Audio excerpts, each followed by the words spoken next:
I am aware that I don't speak about Israel and Palestine from the Bima as much as some of our members would hope.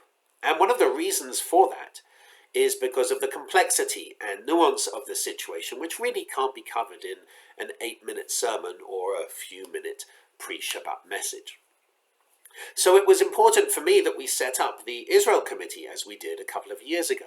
And the Israel Committee is a committee of people who hold very differing views on Israel and Israel-Palestine, and who serve to educate the community, to help bring speakers, book groups, discussions, and particularly to provide nuance and balance. Because it's very easy, painfully easy, to just blame one side or the other and say this is the cause of all the problems in the Middle East. If only this side would change, then everything would be better. And that just isn't real, in my opinion, in the world, and particularly with a conflict so complex as the Israeli-Palestinian conflict. Something happened last week, which I hope, is a game changer for the Middle East. Last week, the Islamic Fatwa Council issued a fatwa, a religious edict, against Hamas. They declared Hamas illegitimate according to Islamic law. They particularly rebuked it for its reign of corruption, its reign of terror against Palestinian civilians in Gaza. And it said specifically that believing Muslims should not pray for, join, support, or fight on behalf of Hamas. I actually believe and hope that this is a game changer for the Middle East. When one side is blamed without the other side for violence, particularly for struggles in Gaza, when we are told that Palestinians suffer in Gaza because of Israel, very often people turn around and say, but look at what Hamas is doing, oppressing its own people. There was a series called Whispered in Gaza, which was video testimony by Palestinian residents of the Gaza Strip.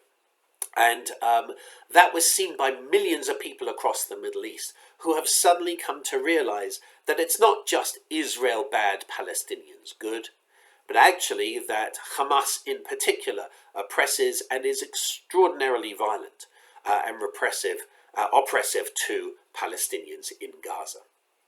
I think this is important because my hope is that Americans living in Santa Fe, that members of our community, start to see even more nuance, start to see that unraveling suffering in the Middle East is not just a case of one side bad, one side good, but actually to unravel it, we have to address faults on both sides, opportunities for peace that were missed, attempts at violence and repression that were tolerated.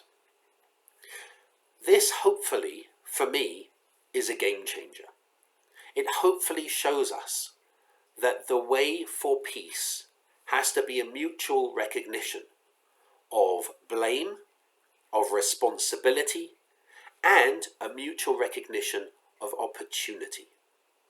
That both sides together, in any conflict, have to address where it has gone wrong, who is to blame, who is causing suffering, and who can help. Even this pre-Shabbat message has taken me a number of times to record, so that I can hopefully get across a balanced, nuanced message. Here at Temple Beth Shalom, my hope is that we explore more publicly about Israel, celebrating Israel as an extraordinary country as it is, while also acknowledging the difficulties in Israel, just as there are in every country. Every country. England has some extraordinary things and some extraordinary challenges. America has some extraordinary things about it and some extraordinary challenges. Israel is the same. My hope is that our dialogue about Israel becomes more and more public, but particularly more and more nuanced. I think if we are to seek peace and pursue it, we cannot just blame one side. We have to understand the challenges, the difficulties that are caused by both sides, and the shared responsibility that we have to seek peace and pursue it. So hopefully this is a game changer for us, for the way that the world views the Israeli-Palestinian conflict. And hopefully now we can really start addressing the way forward for peace, as so many of us absolutely want. I wish you Shabbat Shalom.